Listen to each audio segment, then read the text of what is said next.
सभी साधक साधिकाएं और अनेक अनेक वे सब लोग जो अनेक तरह के प्रश्नों को जानना चाहते हैं, उन सभी लोगों को मैं सबसे पहले तो बहुत बहुत शुभकामनाएं देता हूं कि आप सभी ने बड़ी श्रद्धा के साथ इतने समय तक लगातार साधना में भाग लिया और साधना में भाग लेते हुए आपने अनेक तरह के लाभ लिए, जिससे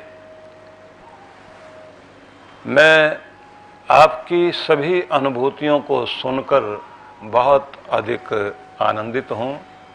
और जैसे संदेश मिल रहे हैं कि हर पल के लिए धन्यवाद, हर श्वास का जो ध्यान में चला, गुरु द्वारा हाथ थामने का धन्यवाद, कृपाएं बरसाने का धन्यवाद, हर दुख से बचाने के लिए धन्यवाद, अंग संग रहने के लिए धन्यवाद, इस पथ पर चलाने के लिए धन्यवाद, हर रहमो कर्म के लिए धन्यवाद।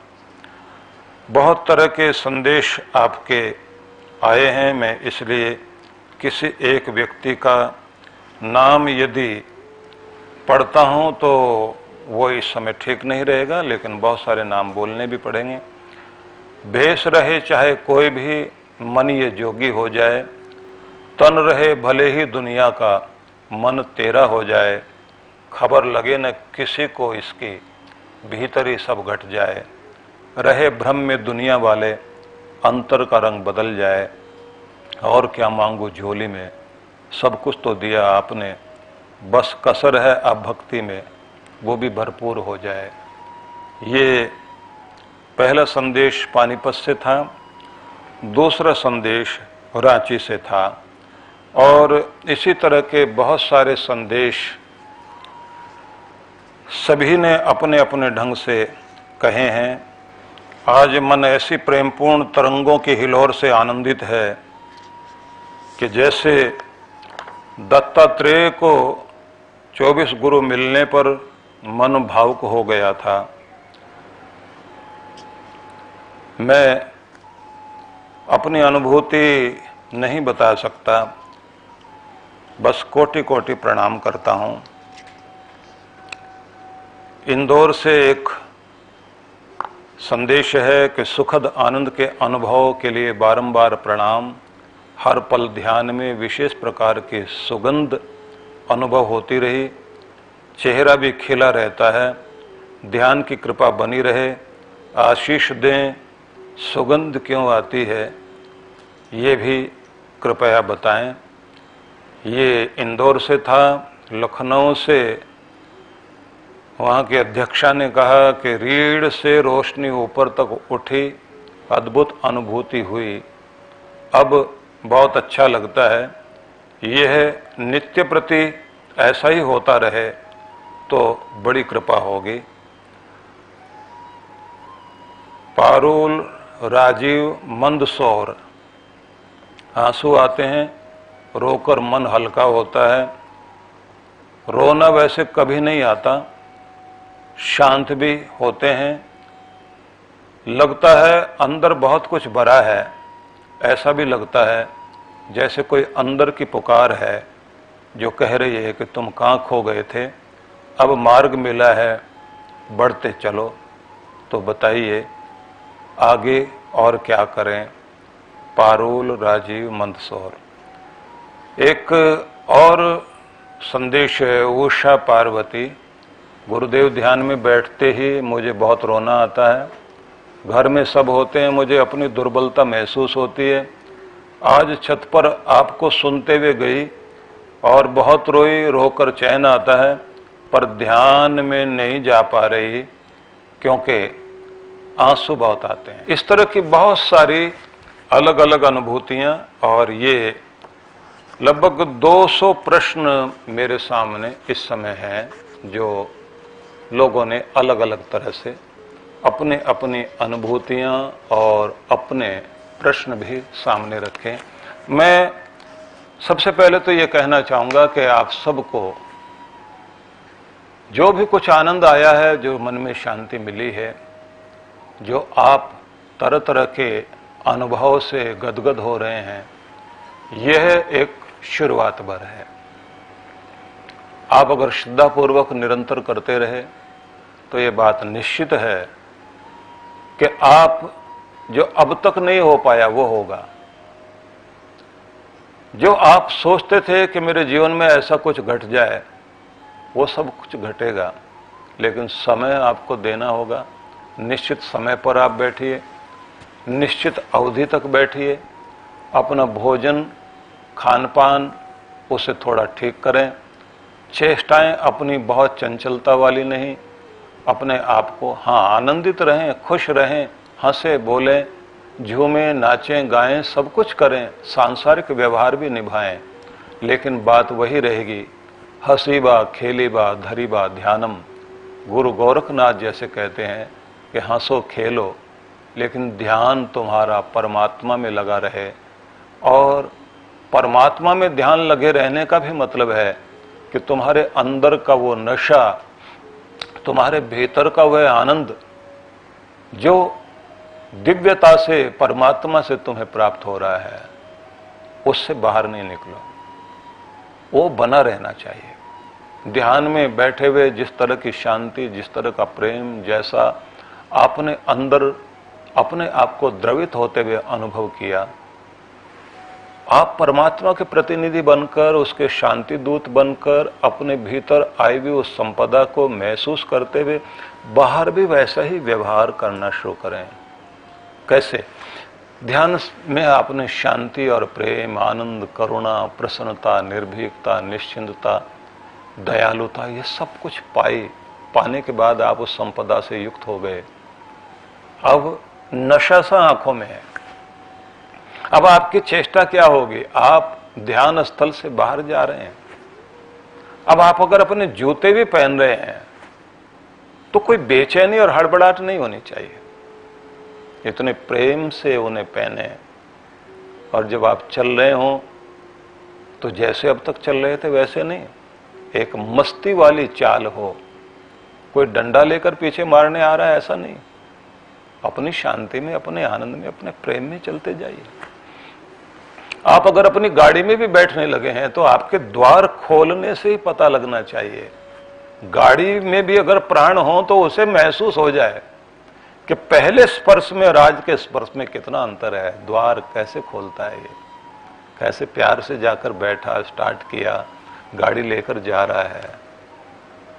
उस सुबह को कितने आनंद से अनुभव कर रहा है, देख रहा है। आसपास रोड पर चलते हुए लोगों को प्रेम और करुणा भरी दृष्टि से देखते हुए गाड़ी चलाता जा रहा है। अब कोई हड़बड़ाहट नहीं है। ऐसी सुबह, ऐसी आनंद की सुबह, इतनी प्रेम से भरी भी स्वर्णिम किरणों से युक्त ऐसी प्रभात, मैं इस अवसर के लिए प्रभु गदगद हूं, धन्यवादी हूं। आप ऐसा सोचते हुए अपनी गाड़ी चलाते हुए जा रहे हैं। अब आपके पीछे से कोई गाड़ी जिग जैग करता हुआ, सामने से हॉर्न बजाता हुआ निकल रहा है। आप उसके लिए जगह छोड़ते हैं और उसकी तरफ मुस्कुरा कर देखते हैं और कहते हैं, बेचारा बहुत बेचैन, जाने दो।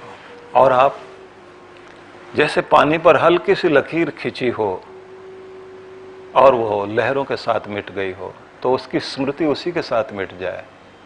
नहीं तो वो लोग आप देखिए, उससे पहले आप क्या करते थे? 4 गाली उस आदमी को सुनाएंगे, चलना नहीं आता, इन लोगों को समझ नहीं है, खुद मरेंगे, दूसरों के साथ ऐसी घटना घटा देंगे। तो आप उद्विग्न नहीं हो रहे। आप अपने घर में भी जब गाड़ी जाकर पार्क करके सीढ़ियां चढ़ते हुए अपने घर की बैल बजाते हैं, तो पहले आप कैसे बजाते थे उसको ध्यान रखिए। और उस दिन कैसा होगा, आप प्यार से उसको प्रेस करने के बाद प्रतीक्षा करेंगे। उससे पहले आपने 5 बार ऐसे धड़ धड़ मारा और उसके बाद नहीं कोई सुन रहा तो दरवाजे को 5 बार पीट दिया, और अंदर से आवाज आती है कि चल के ही आएंगे, कोई उड़ के नहीं आएंगे, थोड़ी इंतजार तो करो। और ये व्यक्ति दरवाजा खोलते तुम लोग न जाने कहां बैठ जाते हो। घंटा हो गया, 1 घंटा बीत गया, मुझे दरवाजा पीट रहा हूं। और पत्नी भी बीच बीच में मन मन में सोच रही है, अभी 1-1.5 मिनट तो हुआ नहीं इसको, 1.5 मिनट ही इसका 1 घंटा होता है।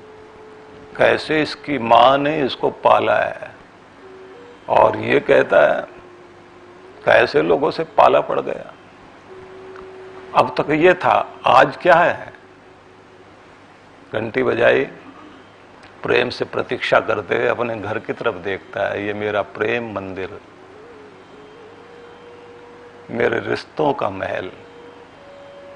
भगवान कृपा रखना, खुशियां रहें मेरे घर में, और मेरे लिए ही जिंदगी जीते हुए मेरे लोग, अपना उनका क्या है, मेरे लिए तो कर रहे हैं। अब वो द्वार खुला तो मुस्कुराकर आपने देखा और आप शांति से प्रवेश करके गए। जूते आराम से आपने उतारे, प्यार से जाकर आप बैठे और मुस्कुराते अपने घर को देख रहे हैं। बच्चों को भी शक हो जाता है, आज क्या हुआ इनको, आज से पहले क्या थे और आज क्या हो गए। पत्नी भी आके पूछती है, सब ठीक तो है, क्योंकि उनको तो वही पता है जो रोज का है। जूते इधर फेंक, इधर इसको गाली दी, उसको डांटा, उसको फटकारा, और धम से जाके सोफे पर बैठे। एक अलग तरह का पूरा बदलाव आपकी जिंदगी में आ जाना चाहिए, नशा चाहिए ध्यान का। इसलिए ये क्रांति है, अद्भुत क्रांति है, इसे चलाइए आप, और इसमें जीना है। और सदा ठहरी हुई मुस्कुराहट। भगवान शिव के माथे पर चंद्रमा है, लेकिन शिव तो ये चाहते हैं कि तुम्हारे माथे पर भी शीतलता का चंद्रमा विराजमान रहना चाहिए। अगर कृष्ण भगवान को मानते हो तो इस बात को जरूर ध्यान रख लेना कि जो महोत्सव का प्रतीक मोर पंख उन्होंने माथे पर लगाया हुआ है, तो एक एक क्षण को महोत्सव बनाकर जिंदगी जीना शुरू कर दो। ये महान संदेश है। और अगर राम जी की तरफ देखते हो तो प्रणाम करते हुए ओम राम रामाय नमः, तो राम जी को देखकर समझना कि कह रहे हैं जिंदगी की सफलता मर्यादा में जीने में है। मर्यादा में हवाएं बहें तो अच्छी लगती हैं, मर्यादा में ही नदियों का बहना अच्छा लगता है। मर्यादा पूर्ण जीवन जहां भी है वही तो सुखद है, यही धर्म है, यही करने के लिए तुम्हें जन्म दिया गया, यही ध्यान है आपकी जिंदगी का। पूछा गया है कि क्या ये ध्यान ऐसे चलता न रहे, ऐसे ही हर दिन हम बैठें, आनंद लेते रहें, क्या ऐसी संभावना है? तो निवेदन यह है कि हमने आपको सिखाया, और वो भी इतने दिन लगातार, पहले 5 दिन, फिर 7 दिन, फिर 7 दिन, इतने दिन आप लोगों ने लगातार सीखा है। अब आपके अभ्यास करने के दिन हैं, अभ्यास कीजिए। जिन लोगों ने ये कहा कि हम ये चाहते हैं कि आपकी वाणी के साथ हर दिन हम करें, एक महिला ने लिखा है कि मैं ऐसा सोचती हूं कि आप अपना ऑडियो रिकॉर्डिंग हमें भेज दीजिए, हम बस उसी के अनुसार हर दिन कर लिया करेंगे। तो आप लोग बहुत सारी सुविधा चाहते हैं, तो सब मैं रिकॉर्ड करके आपको दूं, और कुछ लोगों से रिकॉर्डिंग को फिर आगे मार्केट में फिर एक दूसरे को बांटे, फिर घर में चाय पीते हुए उसको सुने, कोई गाड़ी चलाते चलाते सुने, और फिर उसका महत्व जाता रहे। तो जो सीखा आपने उसके अनुरूप कीजिए। हमारे सुनील सचदेव ने भी रायपुर से अनेक अनेक भक्तों की तरफ से ये कहा कि ऐसा कोई ग्रुप बन जाए हर जगह का, बैठें सब साधक लोग, साधना करें और निर्देशन मार्गदर्शन मिलता रहे। तो इस पर यह विचार हो रहा है कि कोई इस तरह का एक पैकेज हम बना लें कि हर दिन अब मेरी आवाज के साथ कोई एक लिंक दे दिया जाए और दृश्यों के साथ आप साधना करें, देखते हुए करें, और सप्ताह में एक दिन ध्यान के निर्देश आपको मिले। 3 महीने तक लगातार एक तरह की विधि को दोहराएं, उसके बाद में अगला महत्वपूर्ण ध्यान आपके सामने आ जाए। तो इस तरह से आप वर्ष में 4 मुख्य ध्यान के अभ्यास कर पाएंगे। उसका भी एक पैकेज के बारे में सोचा जा रहा है। दूसरा एक और भी सोचा जा रहा है कि हर महीने आपको एक नया ध्यान दिया जाए और आपके लिए अभ्यास का रास्ता भी दिया जाए। बहुत तरह की चीजें, क्योंकि बहुत अलग अलग तरह के सुझाव मेरे पास आए हैं, तो अब टीम बैठकर उस पर विचार कर रही है। आप सबकी भावनाओं को ध्यान में रखा जाएगा। अब मैं आपके बहुत सारे प्रश्न सामने ध्यान में रखकर कुछ निवेदन करूंगा। इन्होंने तो वही जो बेंगलोर से नीलेश हैं कि आदिनाथ ध्यान अटेंड किया था। ध्यान करते समय कभी कभी आंख में आंसू आते हैं, तो ये आंसू वाली बात बहुत लोगों ने कही है। एक ने ये पूछा है कि क्या ये अच्छा है या बुरा है। तो सबसे पहली बात तो ये समझ लीजिए कि ये स्वाभाविक रूप से, क्योंकि आपसे कोई आंसू निकलवा दे कोई रुला करके, तो वो तो एक अलग बात होगी। लेकिन जब आप पिघलते हैं, द्रवित होते हैं, आपके अंदर का जो ठोसपन है, जब प्रेम में आकर आपके आंसू आते हैं, वह एक स्थिति होती है कि अब मैल गलने लगी है, बात बनने लगी है, और अंदर से जैसे किसी अपने से मिलकर आंख में आंसू आ जाते हैं। कि अभी तक जैसे पति पत्नी दोनों ने लिखा कि जिसमें हमें ये महसूस हो रहा था कि अभी तक हम कहाँ खो गए थे। तो ये अच्छी बात है, और ये ध्यान रख लेना, उसके बाद ही अपने आप बंद भी हो जाएगा। ये ऐसा ही रहेगा ऐसा नहीं है, इसके बाद ये बंद भी होगा, शांति भी मन में आनी शुरू होगी, स्थिरता आनी शुरू होगी, और जो प्रेम के आंसू झर रहे हैं, उन प्रेम के आंसुओं के साथ आपकी एकाग्रता भी बढ़ेगी। कबीर ने जो कहा ना, कबीरा हंसना बंद कर, रोने से कर प्रीत, रो करके ही पाइए प्रेम प्यारा मीत। अपने प्रेम परम प्यारे मित्र को अगर पाना चाहते हैं तो उसके लिए आंसू बहाना सीखो। स्वामी रामतीर्थ के विषय में सरदार पूर्ण सिंह ने लिखा कि जब सोने जाते थे तो कई बार उनका तकिया भी गीला हो जाता था। उसकी याद में आकर वो गदगद होते थे, परमात्मा की याद में, कभी धन्यवाद करते हुए, उसकी कृपाओं को याद करते हुए, और कभी इतनी दूरी क्यों है। रामकृष्ण परमहंस को साधना करते करते जब उनका ध्यान टिक गया, पहली बार ऐसा घटा कि 3 दिन तक वो ध्यान में रहे। जैसे ध्यान से बाहर आए तो फिर रोने बैठ गए, बहुत रोए, और बार बार एक ही शब्द बोल रहे थे वो, मां तुमने मुझे क्यों छोड़ दिया। उस शांति में दुनिया से, इस दुखों से तपाती हुई दुनिया में क्यों ले आई। फिर मेरा मन वहीं लेकर चल, मुझे वहीं से जोड़ दे। तो ये सारी चीजें होती हैं, लेकिन ऐसा मत समझ लेना कि आप इस समय रामकृष्ण परमहंस बन गए, या आप ऐसे समझें कि स्वामी रामतीर्थ की जगह आ गए, या आप जो कबीर बोल रहे थे आप वहां पहुंच गए हैं, या मीरा जो है रो रो कर जो पतियां लिख रही हैं भगवान को, वहां आप पहुंच गए। लेकिन शुरुआत आपकी हो गई, ये बात तो सच है। इसलिए आंख में आंसू आना, लोग क्या कहेंगे, बात वो नहीं है। अगर परवाह करते हुए चलेंगे आप तो कुछ भी नहीं घटेगा।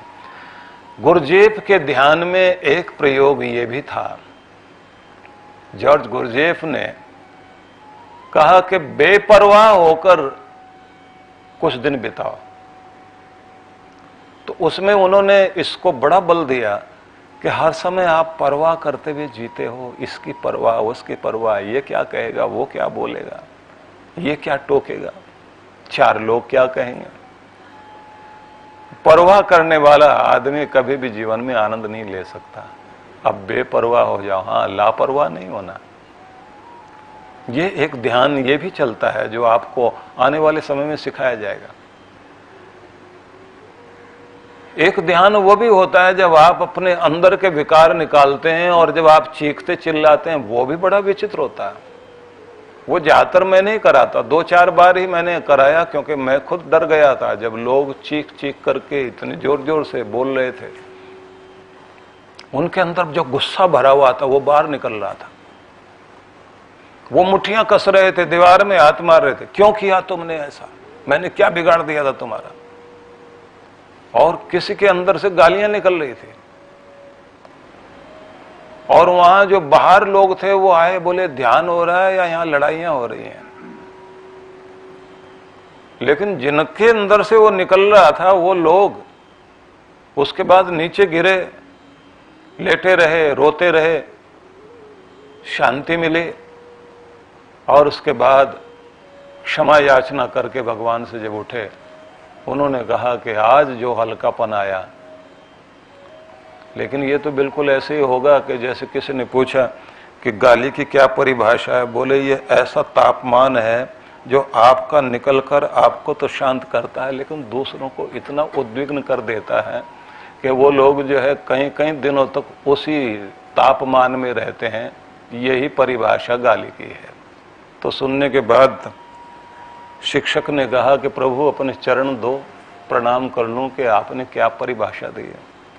तो ध्यान के बहुत प्रयोग हो सकते हैं, लेकिन मैं आपको जिस जिस तरीके से आज के समय में शांति, आनंद, प्रेम आपके जीवन में आए, लेकिन जो गांठें आपके मन में बन चुकी हैं, जिसके कारण आप अनेक अनेक बार कितनी तरह की खिन्नता में, उदासी में, डिप्रेशन में, हाइपर टेंशन में बिताते हैं, वो सबसे मुक्त हो सके, इसलिए गुरु पर छोड़ना चाहिए कि वो हमें किस तरह लेकर जा रहा है। हाँ, ये कोशिश अपनी जरूर करें कि हम लगातार इस तरफ चलते चले जाएं। अगर आपके पास समय कम है तो कम समय में अच्छा ध्यान लग जाए, ऐसी भी विधि आप हमें दें। शिकागो से त्यागी पारुल त्यागी और पानीपत से विनोद चौहान, सरल विधि। वैसे तो आपने विधियां सरल ही बताई थी, लेकिन आसान सा शुरुआत वाले लोगों के लिए थोड़े से टाइम में, थोड़े समय में हम लोग, ये बिल्कुल उसी तरह की बात है जैसे आजकल ये फास्ट फूड वाला समय चलता है ना, ये जो तुरंत एकदम मिल जाए। तो ऐसे 10 मिनट के, 20 मिनट के भी प्रयोग होते हैं, लेकिन ये बात ध्यान रख लीजिए, इसमें कोई मजाक नहीं चलता। ध्यान तो ध्यान ही है। जब आप इसको ठीक से सीख लेंगे, उसके बाद आप वो भी चीजें सीखेंगे जिसमें हम लोग आपको बताते हैं ना, ध्यान की झपकी लगाना, लेना सीखो। भोजन किया दोपहर में और आप आंखें बंद करके अपने कुर्सी पर, आराम कुर्सी पर पीठ टिकाकर, सिर पीछे ले जाकर बैठे हैं। दुनिया सोचती है आप सो रहे हैं और आपका ध्यान हो जाए, तो वो भी तो हमने सिखाया। इतनी बार आप लोगों को बताया, फ्री में इतने सारे हम लोग कार्यक्रम कराते थे ना, जिनमें जो है 3-3 दिन लगातार शाम को सत्संग होते थे, सुबह सुबह जो है ध्यान के कार्यक्रम चलते थे। सभी सत्संगों में रहा। और मुझे लगता है कि अगर आप ढूंढेंगे YouTube पर भी बहुत सारे ऐसी चीजें मिल जाएंगी। लेकिन फिर भी मैं ये कोशिश करूंगा कि आपको इस तरह से थोड़ा टाइम में भी जो लाभ हो सके। अनिल मधु भंडारी न्यू जर्सी से, न्यू जर्सी US, गुरु माँ, गुरु दीदी, गुरुदेव सबको प्रणाम करते हैं। 1999 से दीक्षा ली थी, गुरु मंत्र की साधना कर रहे हैं। तो इस साधना और गुरु मंत्र को अलग अलग से कैसे करना है ये जरा बताइए। दूसरा, हमारी प्रार्थना है कि यदि आपकी साधना की रिकॉर्डिंग मिल जाए तो हम डेली कर लिया करेंगे। सारे वही बात ज्यादातर कह रहे हैं। एनिनिमस US नाम ही नहीं है।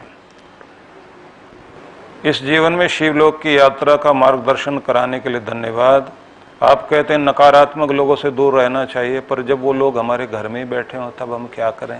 अच्छी बात लिखी है कि नकारात्मक लोग तो आपके आसपास रहेंगे और आप दुनिया को नहीं बदल सकते।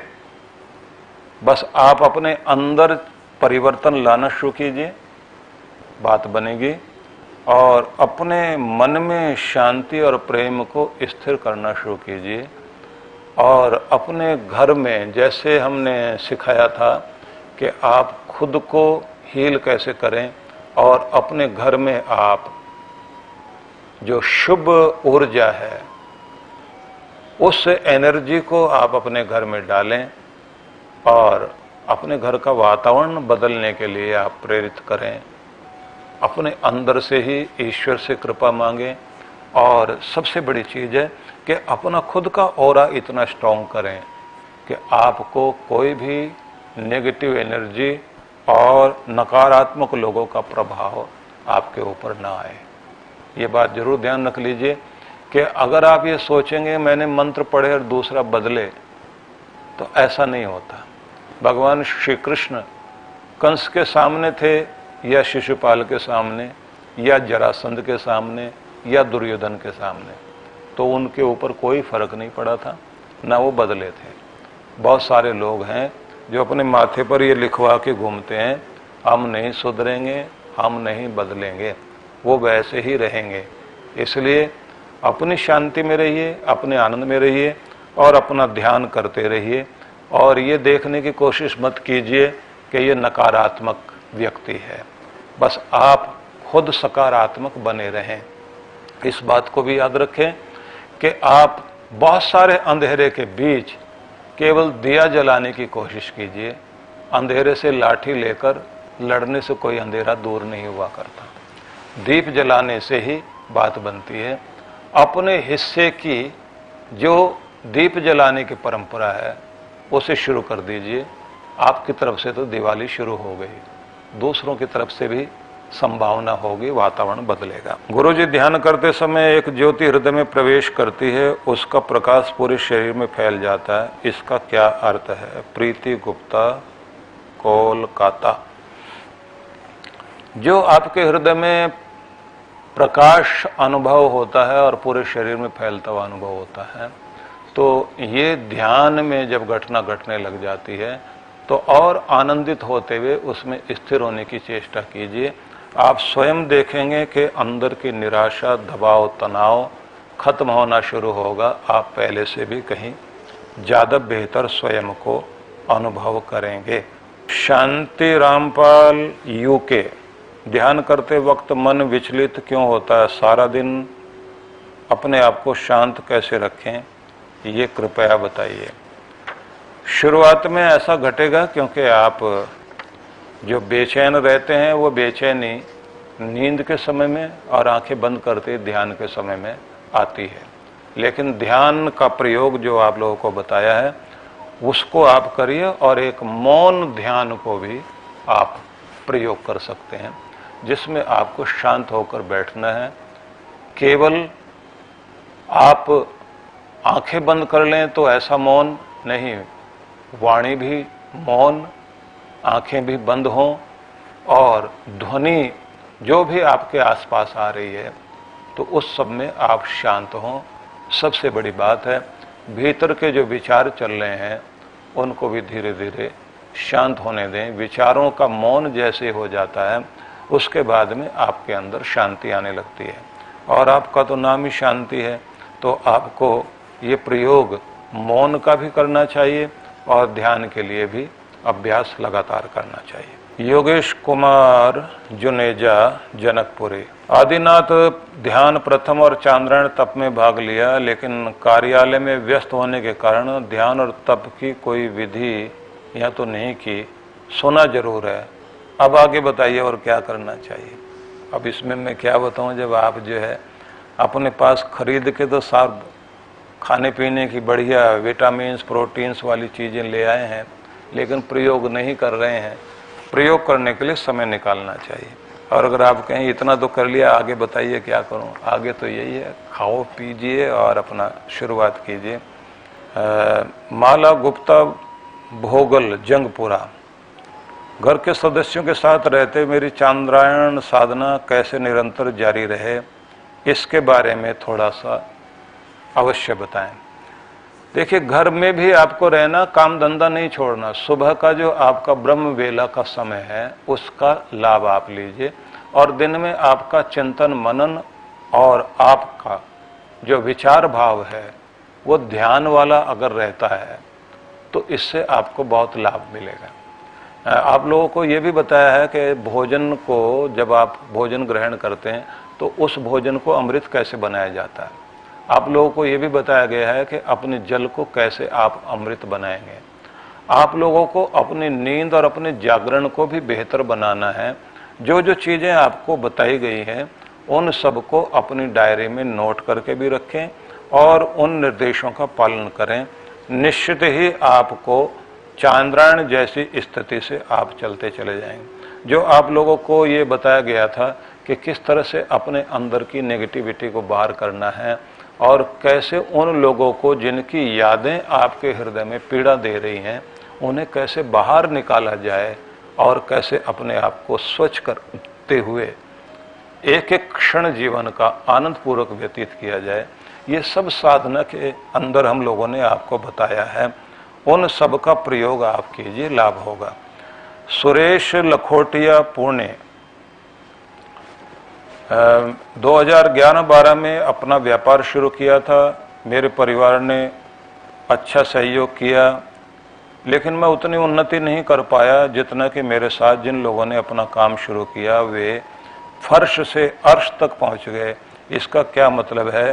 क्या उन्होंने कुछ अनैतिक तरीके से अपना काम बढ़ाया या फिर कुछ और किया?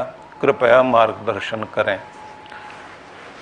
देखिए, इसमें कुछ समय ऐसे होते हैं कि जब व्यक्ति के साथ परीक्षा की घड़ी चल रही होती है, उस समय ना आपकी बुद्धि काम करती, ना आपकी योजनाएं काम करती। उस समय आप पर कृपा की ज़्यादा ज़रूरत होती है। कुछ लोगों का भाग्य अनुकूल चल रहा होता है, थोड़ी मेहनत करने के बाद भी बहुत लाभ ले लेते हैं, लेकिन उतार चढ़ाव जिंदगी के सबके अंदर आते हैं। हम सबको अपने कार्यों को करते समय वो चीज़ें जरूर सीखनी चाहिए कि जिस तरीके से दूसरे लोग बेहतरीन काम करते हैं, व्यापार के उन नियमों को सीखना चाहिए। और मन में जब हम किसी के प्रति ईर्ष्या रखें या ये सोचें कि मैं पीछे क्यों, वो आगे जा रहा है, तो आप इस तरह के तुलना करने से मन में अधिक ज़्यादा संताप अनुभव करेंगे। जब आप हर दिन बैठकर भगवान को धन्यवाद दें कि आपकी कृपा वहाँ तक हुई है, उन तक हुई है, अब मेरा भी नंबर आ रहा है, मेरे ऊपर भी कृपा हो रही है। जिन जिन चीज़ों को पाकर आप अब तक आनंदित हुए हैं उन सब चीज़ों को याद करते हुए भगवान को धन्यवाद दो। जो नहीं है उसके प्रति परेशान होकर प्रार्थना नहीं करना, बल्कि ये प्रार्थना करना है कि मैं बढ़ रहा हूँ और आपकी कृपा मुझे मिल रही है। साधना जरूर करें और भगवान से आशीर्वाद मांगे। आशीष आप पर काम करेंगे, आप पहले से और अच्छे बेहतर होंगे। कुछ समय में परिस्थितियां भी ऐसी होती हैं जिन परिस्थितियों को आपको सामना करना पड़ता है धैर्यपूर्वक, इसलिए रातों रात आगे बढ़ जाएंगे ऐसा नहीं है। ये समय जो चल रहा है ये सभी के लिए बहुत धैर्य रखकर चलने का समय है, इसलिए हिम्मत रखिए, भगवान की कृपा होगी, आप फिर आगे बढ़ पाएंगे। आशीष श्रीवास्तव, भिलाई, छत्तीसगढ़। गुरुजी, मैं क्योंकि इससे पहले का मैं नहीं पढ़ता हूँ जिसमें आपने कुछ तारीफ की होती है और बहुत सारे प्रणाम लिखे होते हैं उसको तो आप एक व्यक्ति के शब्द से समझ लीजिए कि सब प्रणाम पहुँच गए। आपके सानिध्य में जीवन बिताने की इच्छा है। मैं चाहता हूँ कि जीवन का बहुत सारा भाग आपके साथ सेवा करते हुए बीते, लेकिन कुछ पारिवारिक जिम्मेदारियां भी बाकी हैं। इन जिम्मेदारियों को भी पूरा करना चाहता हूँ। आपके पास आने में देरी भी नहीं करना चाहता, तो तो जरा मार्गदर्शन कीजिए। अच्छी बात है कि गुरु के सानिध्य में रहते हुए गुरु के द्वारा बताए गए सेवा कार्यों में भाग लेकर जीवन जीने की इच्छा है, तो अभी से आप जितना समय निकाल कर कुछ भी करना चाहते हैं उतना निकालना शुरू करें, और अपने परिवार की जिम्मेदारियों से तो नहीं भागना। लेकिन ये बात जरूर ध्यान रख लीजिए कि बहुत बार हम लोग घर परिवार की जिम्मेदारियां पूरी करने में सोचते रहते हैं, अभी ये काम पूरा हो जाए तो उसके बाद चलूं, दूसरा पूरा हो जाए फिर मैं चलूं। तो बिल्कुल उसी तरह की बात है जैसे महात्मा बुद्ध के जीवन के अंदर एक घटना घटी थी। घटना ये थी कि एक व्यक्ति जो ये सोचता था कि महात्मा बुद्ध उनके संदेशों को लोगों के द्वारा सुनता था और बहुत आनंदित होता था, और लोगों से ये कहता था तुम बहुत भाग्यशाली हो कि तुम वहाँ गए, तुम सुनकर आए, तुमने उनके दर्शन पाए, लेकिन मेरी भी इच्छा है कि मैं चलूं। लेकिन जब भी वो इच्छा करता था तभी कोई न कोई पारिवारिक अड़चन सामने आ जाती थी, और उसके मन में आता था कि अभी चलो ये काम मैं पूरा कर लूं, उसके बाद में मैं जाऊंगा। ऐसे करते करते जिंदगी के 30 साल बीत गए, और जब 30 साल बीत गए तो किसी ने उनको सूचना दी कि बुद्ध नजदीक में ही आए हुए हैं, लेकिन उनका शरीर इस समय बीमार है, और वो ये कह रहे हैं अपने शिष्यों से कि अब तुमने जो कुछ मुझसे पूछना है वो पूछ लो, अब मैं इस देह को संभालने वाला नहीं हूं, तुम्हारे सब शंकाएं शांत हो जाएं, इतना अवसर मैं दे रहा हूं। तो लोग दौड़ रहे हैं, जा रहे हैं दर्शन करने के लिए, तो अब तुम भी अगर चाहो तो दर्शन कर लो। वो व्यक्ति भागा, और जैसे ही भागा घर से, तो उसी समय उसको उसके रिश्तेदार मिल गए। उन्होंने कहा कि तुम्हारे बेटे का जो चाहते थे अच्छा रिश्ता हो, तो बहुत बड़ा रिश्ता हम लेकर आ गए हैं, और आज अच्छा अवसर है, मुहूर्त भी अच्छा है, तो बस अब घर पहुंच रहे हैं, आप भी घर पहुंचो। इतना बड़ा घर मिल गया है, बहुत बड़ा घराना हमें मिला है। तो ये भागता हुआ जा रहा है और ये कह रहा है रिश्ते होते रहेंगे, दुनिया चलती रहेगी, मेरे बिना इस दुनिया का काम नहीं रुकेगा, अगर मेरे प्राण निकल गए उसके बाद भी तो ये दुनिया चलेगी, अब मुझे रोको नहीं। जैसे वो भागता हुआ जा रहा था, रिश्तेदार भी देखकर हैरान रह गए, क्या अजीब पागल है, इसके लिए इतना बड़ा अवसर है। इतनी देर में आगे भागते भागते जैसे जा रहा था, अगले गांव में उसे एक आदमी मिला। बोले आपको पता है आपका जो सबसे बड़ा रिश्तेदार, आपका जो साला है, उसकी टांग टूट गई है, ऊपर पेड़ से नीचे गिर गया है, और उसको हम लोग जो ठीक कराने के लिए चिकित्सक के पास लेकर जा रहे हैं, और अगर आप नहीं गए तो आपके घर में तो हमेशा ही कलेश रहेगा, पत्नी तो आपकी जो है कभी माफी नहीं करेगी, एक ही तो साला है आपका। बस इतना सुनना था। उसने कहा उसकी टांग भी कोई ना कोई जोड़ ही देगा, सारी जिम्मेदारी मेरी तो नहीं है। अब भाग रहा तो इतनी देर में आगे चलकर उसे एक व्यक्ति और मिला। बोले बिजनेस की बहुत अच्छी डील आपके लिए हमने तैयार की हुई है, और अगर आज ही आप जवाब दोगे तो समझ लीजिए कि आपके साथ आगे तक का बिजनेस पूरा पूरा हमेशा बंध जाएगा। जो चीज आपकी अब तक नहीं हुई, बड़े सौभाग्य का अवसर आपके लिए है। उसने कहा 30 साल हो गए मुझे, रोज कोई न कोई लालच देकर रोकता रहा, कोई रिश्ते की बात करके, कोई दुख की बात कहकर, कोई जिम्मेदारी बताकर रोकता रहा। अब मैं रुकने वाला नहीं, अब मुझे पहुंचना है। और वो भागता चला गया, और जैसे ही वो वहां गया तो देखा बुद्ध की अंतिम अवस्था थी, भीड़ लगी हुई है। ये भीड़ को चीरता हुआ लोगों के पास जैसे पहुंच रहा है, अंदर पहुंच रहा है, बुद्ध ने इशारा किया कि इसे आने दो। ये इतने समय से प्रतीक्षा में है, इसकी इच्छा थी कि इसके अंदर का भीतर का दिया जल चुका था, लेकिन लो धीमी हो गई थी।